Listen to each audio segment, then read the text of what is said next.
జయలలిత మరణం అనేక అనుమానాలకు తావిస్తోంది. ఒకవైపు ఆమెపై విషప్రయోగం లాంటివి జరిగాయేమో అంటున్నారు కొందరు. శశికళే కారణమనేవారు మరికొందరు.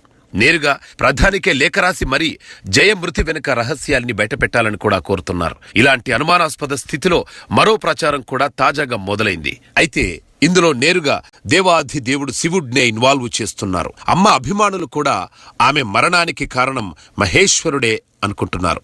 జయ గుండెపోటుతో చనిపోయింది కదా, మధ్యలో ఈ పరమశివుడు యాంగిల్ ఏంటి అంటారా? ఆ విషయం తెలియాలంటే మనం కంచికి వెళ్ళాలి. అక్కడ ఏకాంబరనాథర్ మందిరం ఉంటుంది. గర్భగుడిలో ప్రధానమూర్తి మట్టితో చేయబడి ఉంటుంది. అందుకే శివుడు పంచభూత లింగ క్షేత్రాల్లో దీన్ని పృథ్వీ క్షేత్రం అంటారు. లింగాన్ని పృథ్వీలింగం అంటారు. కానీ ఈ మధ్య కంచిలో ఏకాంబరనాథర్ ఆలయం మూలమూర్తికి కొంత నష్టం జరిగింది. అలా భిన్నమైన విగ్రహం ఉండకూడదంటూ ఆలయ నిర్వాహకులు మార్చేశారు. కానీ చరిత్ర కందని కాలం నాటి ఆ విగ్రహం పూర్తిగా తీసేయటం తప్పని పండితులు అంటున్నారట. 1000 ఏళ్ల నాటి ఆ విగ్రహానికి మరమ్మతులు చేసి పునఃప్రతిష్ఠించాలని చెబుతున్నారు. కానీ డిసెంబర్ 5వ తేదీనే కొత్త విగ్రహ ప్రతిష్ఠ జరిగిపోయింది. కొత్తగా విగ్రహం ప్రతిష్ఠించటం, అదే రోజున జయ అమాంతం మరణించటం ఇప్పుడు తమిళనాడులో అందర్నీ అనుమానాలకు గురిచేస్తోంది. ఏ కాలం నాటిదో అయిన విగ్రహాన్ని తీసేయాల్సింది కాదంటున్నారు అభిమానులు.